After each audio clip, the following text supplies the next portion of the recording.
I am an Israelite. Don't call me black no more, is what Kung Fu Kenny, the alter ego of Grammy Award-winning artist Kendrick Lamar, says in his latest hit album, Damn. Beneath the coded language of his phonetic stylings are the teachings of theology.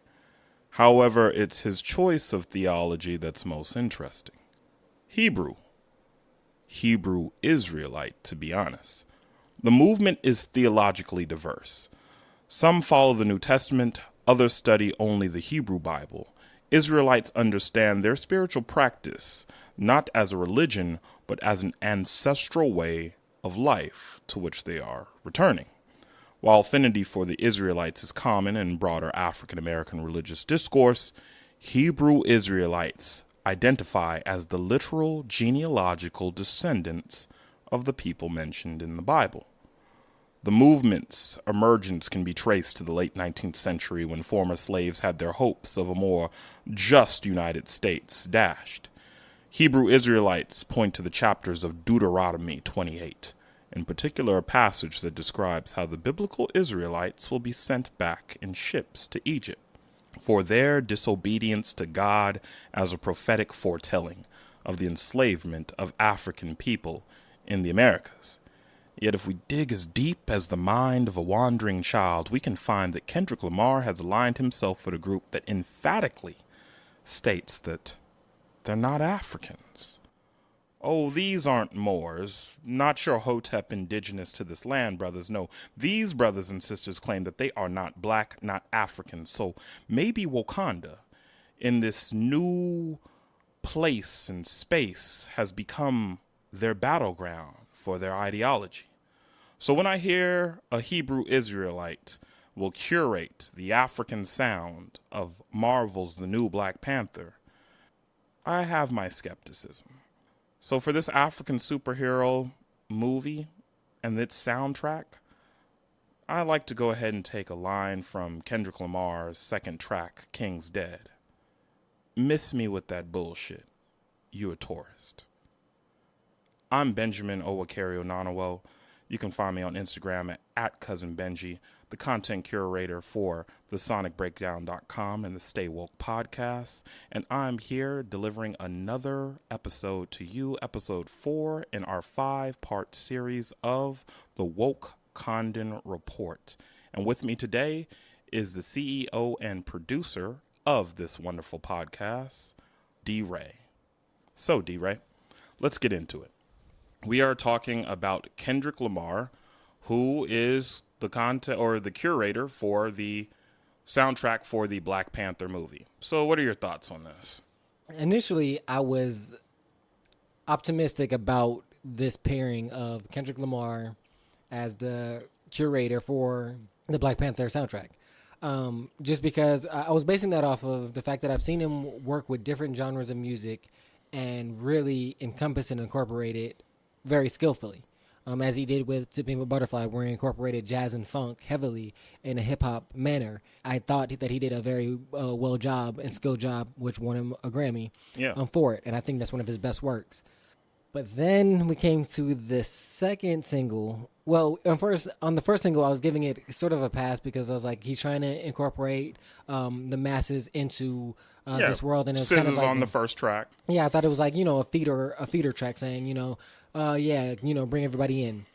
And then I heard the second track, and man, I'm so disappointed. You're not feeling red light, green light, red light, green light, red light, green light, yellow? There's maybe 16 bars within the entire piece that I feel is fitting of being associated with the greatness of Black Panther and the greatness that the Black Panther movie I anticipated and let's also go with the greatness of Kendrick Lamar. Like he needs to go ahead.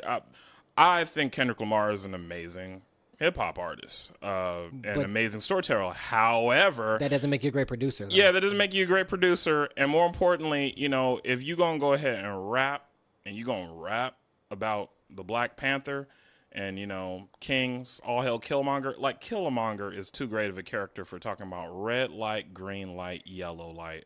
I was saying earlier, I'm like, what next does he want to do?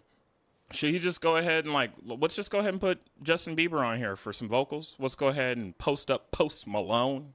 and see what he's talking about. Miley Cyrus and the rest of the crew, because Justin Bieber doing the hook. yeah, Justin Bieber doing the hook, because this album is clearly not curated with the standpoint of having a tie to African ancestry. And so as a result, maybe my thinking is, for him being a Hebrew Israelite, he sees Wakanda as what would have existed if the said black Africans didn't sell the Hebrew Israelites into slavery, and they were not cursed by visiting Africa in its deeper forms, with it being the country of Ham. For those aren't too familiar with it, I don't want to get deeply into theological history, but just the quick, dirty Crib Notes version of it, Ham being the son of Noah, and the Hamites being a group of people that are supposed to be cursed for showing the wickedness of their father's nakedness, thus basically being black Africans or cursed people. So as a result, you can go on YouTube and see some of the dribblings that some of these Hebrew Israelites talk about. And my thing about it is, I have a history major. I'm well versed, and I'm one of those people that understands that there were indigenous black people in the Americas before Christopher Columbus got here, before any slave ships got here. That, you look into doing research about the Taínos, when it comes to some of the Caribbean nations and islands, and in South Florida. And there were black Seminoles that were part of those tribes long before they were ousted from Seminole Nation by the $5 Indians that might go ahead and comprise what we consider to be the Native Americans that are part of the Seminole Nation today. Nevertheless, there seems to be a groundswell of resentment and self-hate masked in a wrapping of Afrocentricity, with wanting to learn about one's past with regards to saying that you're not African, and that, African Americans are not African, and that, none of these, feats and all of these great black people that we know as being African Americans have ever come from or have any type of association with Africa. And it's just baffling in a way. So that's just one of the things that initially bothered me when I knew that Kendrick Lamar was going to take over curating this album. But I gave it a chance, like we talked about, and just off the work alone, it disappoints.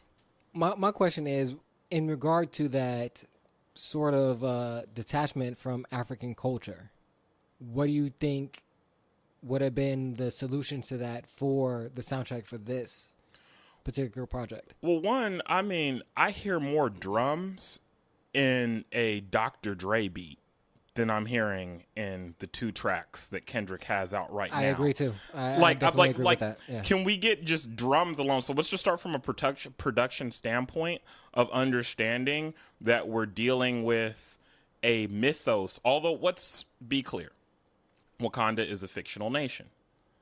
Nevertheless, though, if you go onto Marvel's website and you start reading about the background and the creation of the country, there are 2 official languages. The first official language is Wakandan, which obviously is going to be fictional language that exists for a fictional nation. The second official language is Yoruba, which is a ethnic group of one of the 3 major ethnic groups in Nigeria, which, if you are any type of person that studies history and genealogy, a lot of the common practices that you see practiced today through things like Mardi Gras in New Orleans, the umbrellas, the music during funeral processions, learning about the thunder gods of Shango, voodoo, which is short for voodoo, those are all West African Yoruba practices. So, as a result, I'm like, just the lack of drums in production is problematic. And then also, I was expecting maybe, because I was like, okay, SZA, first track, that's cool. She's hot right now in the industry. She put together amazing 2017, 2018, let's keep the movement going. She's already done collaborations with TDE in the past. But track 2 out here, and I'm just like, where's Wale at? Have we talked to him yet? With him also, I believe, being somebody that is Yoruba, being Nigerian. Where is Jadena at? I mean, like, he just had a whole, like, I'm expecting to hear that type of flow that we got from the Bambi song on some of these tracks. Well, one of the things two things I wanted to touch on is, the first is, to me, the fact that Wakanda is a fictional place in Africa gives them the freedom, even if they didn't do the research and find out that, as you said, it's based off of and strongly tied to Nigerian culture and practices and ideology. Even if they didn't do that research, the fact that it's a fictional country in Africa, that gives you freedom in itself, to me. Mm-hmm. Is that you can, as we talked about off air, about incorporating other cultures, Africa is it's a continent for a reason. Yeah. Like it's a huge place that involves a lot of different cultures that you can incorporate, and that's one of the things that I was wishing that you would get on this album, is incorporating the vast diversity that Black culture, specifically African culture, can bring you. Exactly. On this album. And so initially with that first single, I thought, okay, that's bringing in the African American culture and with a more accessible sound. Yeah. And then I was hoping that they would get into more drum-laden productions, more African drums, just drums in general, Yeah. The soul. Some horns of like music, like high life music, which, started in Ghana, like a West African form of music that very, been popularized. This type of music that my father listened to. That's probably the type of music, if you're thinking about it, that T'Challa's father listened to. Yeah. Like, so there could have been that tie to the past. And the main thing what we've talked about in previous episodes and also off air is this movie is more than being a movie. It's a cultural statement. This has the opportunity, along with movies just last year, what we had with Get Out, which Get Out was like basically the new version for this era when it came to Guess Who's Coming to Dinner. Yeah. But told from a different perspective and standpoint that is so relevant. Instead of a comedy. From a horror film or a... more horror genre-esque of the way that it was shot, the way that it was viewed, the way that it was directed. Yeah, and like he even said, it's like a documentary. Yeah, I never made that association of Guess Who's Coming to Dinner, but it is. Yeah. It is that story, but told from a very different perspective. Exactly. Modernized. I think that's a very interesting comparison. So when you have that, and then it's like we had Roots, which told us the story of everything that happened afterwards. We got brief glimpses of being able to see Kunta Kinte and his father and his village and his people in harmony and going through his rites of passage. And then, boom, we're just right on the way where it becomes very hard for a lot of people in the diaspora to want to go ahead and watch Roots, is to see the pain and the sufferings. Reason why many people have, they love and they admire Lupita Nyong'o. I have many friends that love watching, everything that she does on social media and the voiceover work and stuff she's done, but they've never once watched her performance that won her the Oscar in 12 years as a slave. They never watched it. It was too hard to be able to go ahead and once again have to go through the psychological trauma that exists with having to go ahead and see slavery. So, boom, now we have Black Panther. I want to just add on to that real quick, if I can. Literally, last weekend, I had a conversation with some people that we interviewed for a podcast coming shortly. I won't drop who that is. You just got to stay tuned. But we went to dinner afterwards, and all of us were sitting in the group, and that was one of the things that came up. And we were talking about Black Panther, talking about the podcast in the previous episodes, and then we were talking about Lupita Nyong'o, and I say there's 4 of us at the table. I was the only one that's seen 12 Years a Slave. And that's the same sentiment that you were just talking about is the reason why the rest of the people at the table said they haven't seen it. They're like, oh, I seen Rosewood. I seen Roots. I know about it, and I can't take myself to be there again. Exactly. And so that just adds to what you were just talking about. It's like, so and that's still recent. We just talked about it, like literally maybe a week ago. Yeah. So, I mean, that's the trauma. Mm-hmm. And So when you now have the Black Panther, where you're starting at a point, granted, it's a fictional nation, but it's rooted in, it literally has like an area that's surrounded by reality. It's supposed to be bordering Uganda, Kenya. It is the East African nation that's here.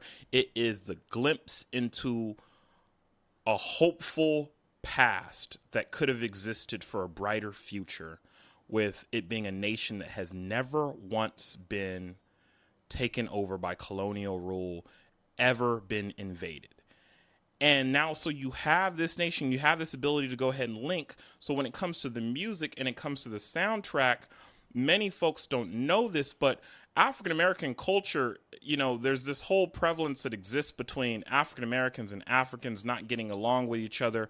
But for as much, African prints and dashikis and culture that is just like resurfacing right now in America from a hip hop perspective, at the same time, when it comes to on the continent, especially in West Africa and countries like Ghana and Nigeria and Senegal, you have such a love of hip hop culture from America fused with their own culture, creating Afrobeat and Afro pop and all these different type of sounds. But you have, in a way, so many members of the youth in the countries on the continent of Africa that have disassociated themselves with the ancestral nature of their culture and moved towards a more Western modernized version, which is not fully European. It's even now being influenced by African Americans here in the United States of America. So with this movie, by being able to incorporate the sounds of some of these African artists, you would have been able to go ahead and resonate that pride back with inside of these younger members that exist on the continent, and also be able to teach their cousins and brothers and sisters on the other side of the Atlantic Ocean what it is to go ahead and have a unique and genuine African sound. And you do that by putting your ego to the side and you incorporate folks that know what they're doing. And here it just seems like there was a little too much nepotism going on with it. Like, it's a slam dunk. Ryan Coogler, you can't question the brother. He knows what the hell he's doing. He's been able to go ahead and comprise this star-studded cast, and he's been able to do all of these things. But I don't know if incorporating your buddy, Kung Fu Kenny, was the best thing to do. In a way, it's only kicked the can down the road, so to speak, with regards to being able to create a real robust sound that also could have moved the culture in a different direction, in my opinion. I definitely agree with everything that you're saying. I did have an optimistic approach prior to the release of the second single, as I stated prior. But one of the things I do want to touch on is there's very few people that I think that would have the tactful approach that I would have took in order to create the sound of an album that I think you can get African Americans, which is what's pushing American culture and has been for a while, but now is officially being recognized as doing so, as well as satisfying and, I don't want to say appeasing, but having that attentive care to respect and to curate an album that would also incorporate those African sounds. Yeah, I think there's very, very, very few people that can do it. I don't think Kendrick, based on what I've seen so far, I don't think he can, and I don't think he will. Like, reach out to Jadena, damn it. But that I do think again, I think Jadena, especially on his last two albums, I think it was called the Boomerang EP, and then The Chief. Thank you. Yes. Just popped in my head. The Chief. I think he showed on both of those albums how diverse he can be in the sounds of production. But for somebody that's not even deeply rooted in African music, I definitely heard the influences and the type of sounds because they weren't typical American hip-hop sounds that I was used to. So therefore, that I knew that it was something different, I realized that it had to be, or I assumed, falsely or not, that they were African sounds. Yeah. But I thought that he approached it in a way that was accessible to those who weren't familiar with it. And so that's what I think the type of approach that will have to be taken to get the sound and the quality of album that you're talking about. And I think, as you brought up, I think if you had a mixture of Jidenna with his selection of production, as well as his melodic approach, which is accessible to American, that's why Bambi is a hit. That's why Trampoline. They all have these rhythms and vibes and melodies that we can, even if you're not familiar with African culture, can still appreciate and attain to.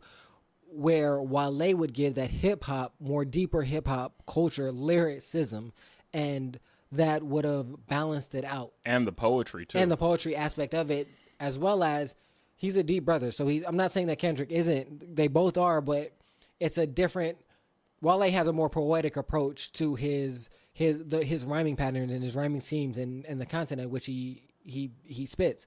So I think that approach mixed with, like, if they could have both been executive producers on this album, they also would have also found talent that I don't think Kendrick might be familiar with. Yeah, I mean, add new sounds and new production. I mean, I'll just be real. You converted me to your side is what I want to say is because I had hope for Kendrick, but that has dissipated. Yeah, I'll just be real.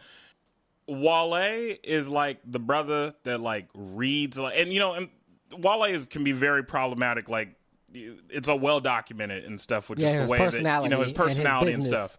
But he's that brother where it's like one of the reasons why people have problems with him is you already know he's smart. You know that he reads a lot of like, information, condenses it, gives thoughtful answers. Now his thoughts still as a thoughtful answer doesn't mean that it's thoughtful as in it's caring and kind, but it's thought provoking for him to be able to deliver it. And he's thought it through. He's thought it through. He is not just something he's just saying.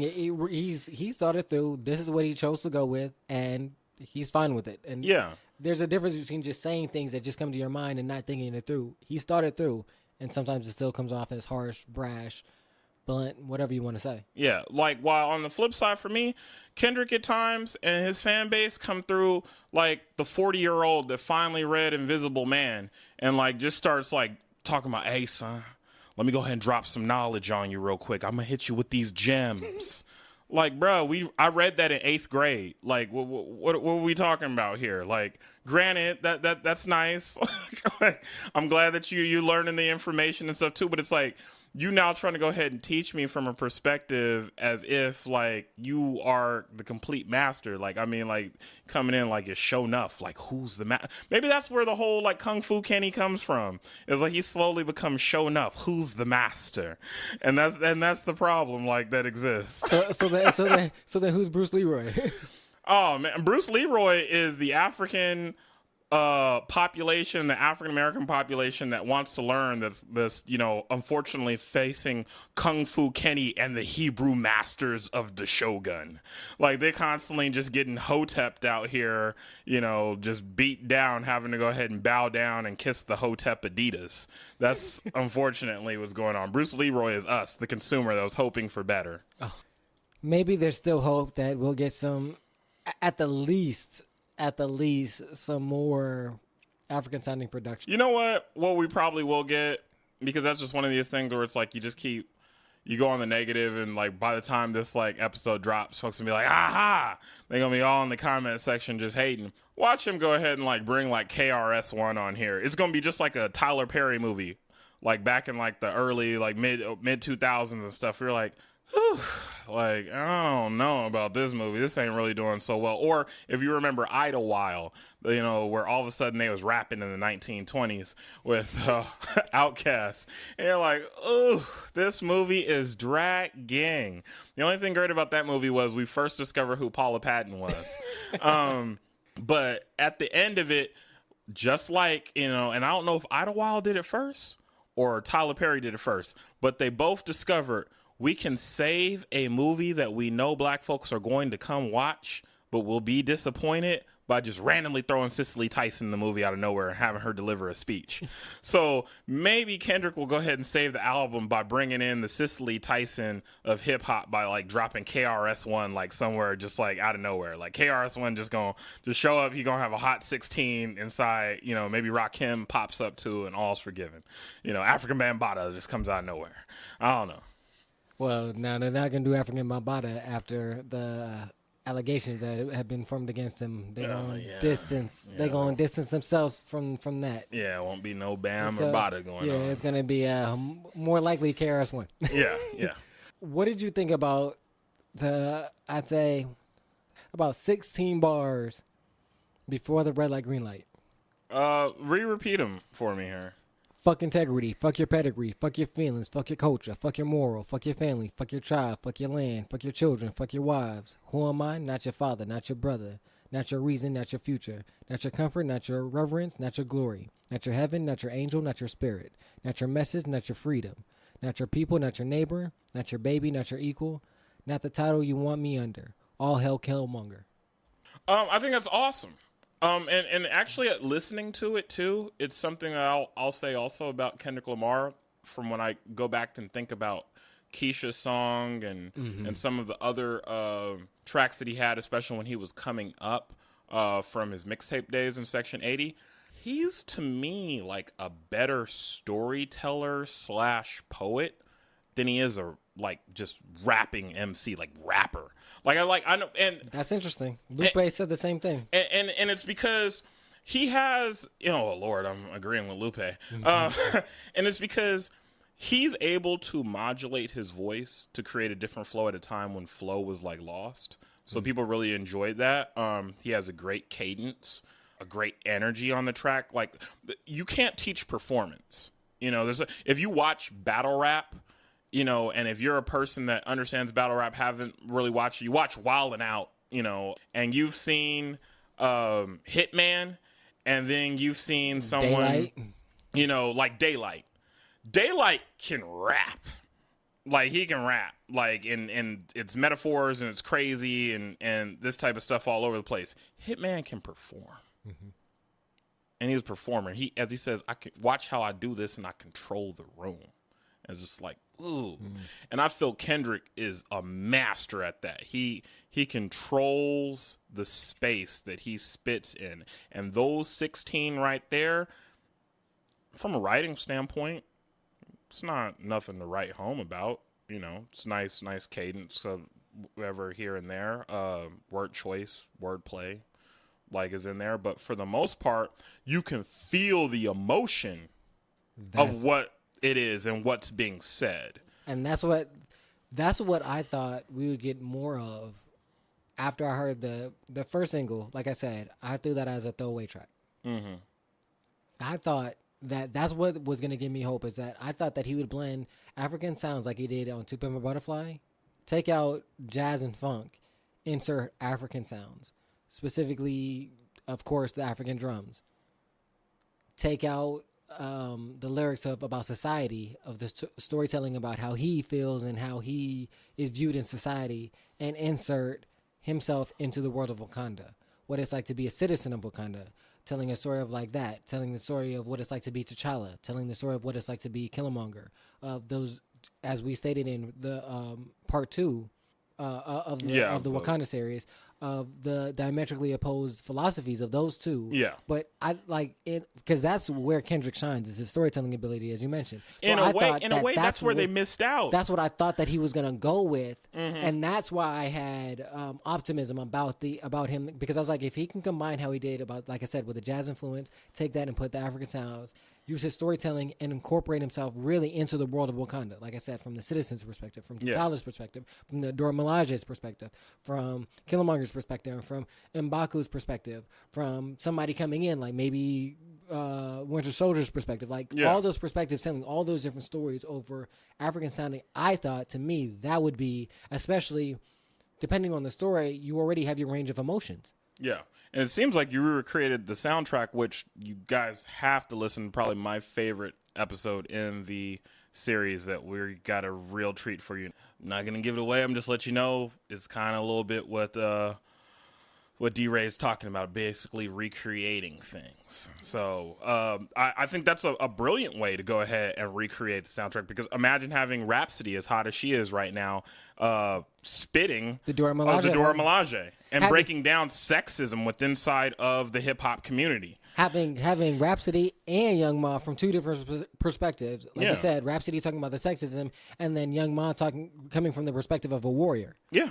That'd be That could have awesome. been And raw. and what I was just thinking about when you were talking about that, they have forever, since R. Kelly, and it's always weird mentioning his name these days, but since Kells tried to go ahead and do the Best of Both Worlds album. If we remember that with Jay-Z, the Jay-Z. first initial Best of Both Worlds, which they've tried it in iterations, and people asked for a Drake and Kendrick Best of Both Worlds, and both of them were first coming up. And nowadays, like, Kendrick probably laughed, like, wanting to do something with Drake, like, nope. But back then he was begging for one, but like now it's like, nope. This album, in my opinion, would have been perfect. Doing what you were talking about, having like the other artists involved on some of these tracks, but it would have been really dope to where they could have done a Best of Both Worlds of having K-Dot and having Wale. Have and break down some of what has been talked about, which there was an excellent episode that was done here on the Stay Woke podcast. You should look into the archives on Africans versus African Americans. We might have to do a redux version of that here going forward for 2018. Especially after what's going to maybe occur with just thought and discussion after this movie drops. But there would have been a great opportunity for just to be able to talk about that level of Africans versus African Americans and the diaspora, and trying to go ahead and come together with Wale being Nigerian, with K-Dot being a Hebrew Israelite, and like maybe him coming at Wale with things where it's just like, hey, like, y'all sold us into slavery, and talking about those things, and Wale coming back, like having like a faux pas type of like battle on the track, which would T'Challa, be emblematic of T'Challa and Killmonger. Like, that would have been there's that, and that's what's so disappointing about this is that whole TDE, aspect. give me a job. Hey, shoot, holla at us. We could have curated that. We can curate it. Give me a job, bro. Hey, see, we got it right there. But that's what's so disappointing about it is that there were so many different avenues that they could have took, and it seems like the avenue that they took was like the only wrong one. Like, like the only wrong one you could have took is this one. But it was like but that again, Hansel and Gretel path. Like, oh, we could go this way. No, we can go this way. Like, one of them Grimm's fairy tales. Like, like Little Red Riding Hood. Like, oh, maybe I should go back, home. No, let me just go ahead and walk through the deep dark woods. Or, Little Red Riding Hood. Like, let me just break into this home that I don't have. Let me use my white privilege and go ahead and taste all the oatmeal. Like, that's just basically what happened. And so that's again the disappointment in is that it could have been great, but there is still some hope that maybe these are the two throwaway tracks. Like, maybe they are. Maybe there is two throwaway tracks because there's always two singles, and those could be the two throwaway tracks. And everything else on here could be fire. I mean, everything could be fire. Because track 3 usually is used to be my favorite. I used to have a theory that track 3 was the most fire track, back on when music was on CDs. Like, track 3 was my track.